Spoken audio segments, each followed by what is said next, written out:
అందరికీ ఎలా ఉన్నారు? బాగున్నారా? నేను చాలా బాగున్నాను. ఇవాళ చేసుకుందామా గోంగూర పచ్చడి. దానికోసం గోంగూర, టమాటో, పచ్చిమిర్చి.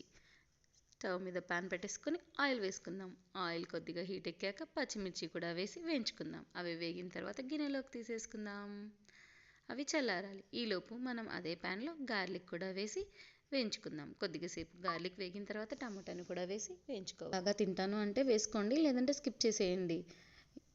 టమాటా వేగిపోయిన తర్వాత గిన్నెలోకి తీసి సపరేట్ చేసేసుకుందాం. అదే ప్యాన్లో గోంగూరను కూడా వేసేసుకుందాం. గోంగూర త్వరగా మగ్గిపోతుంది. అది మగ్గిన తర్వాత వాటర్ని కూడా యాడ్ చేస్తున్నాను. పచ్చడి గట్టిగా రాకోకుండా కొద్దిగా అన్నంలో కలుపుకుంటే బాగా ఉంటుంది కాబట్టి కొద్దిగా వాటర్ని యాడ్ చేస్తున్నాను. ఈ ఆకు అంతా మగ్గిన తర్వాత దీనిని కూడా ఒక గిన్నెలోకి తీసి చల్లార చేసుకుందాం. ఇది అంతా చల్లారేంతలోపు మనం ఒక ఆనియన్ తీసేసుకొని కట్ చేసుకొని పక్కన పెట్టేసుకుందాం. ఇవి అన్నీ చల్లారాయి.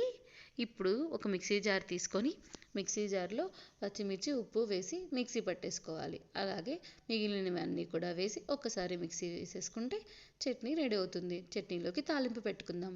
పొయ్యి మీద ప్యాన్ పెట్టేసుకొని ఆయిల్ వేసుకోవాలి. ఆయిల్లో తాలింపు గింజలన్నీ వేసేసుకొని ఒక్కసారి వేయించుకుందాం. అవి కూడా వేగిన తర్వాత ఉల్లిపాయను కూడా కట్ చేసింది వేస్తున్నాను. మీరు ఒకవేళ పచ్చి ఉల్లిపాయ ఇష్టపడతాను అంటే ఇందులో వేయకుండా డైరెక్ట్గా పచ్చడిలో వేసేసుకోవచ్చు.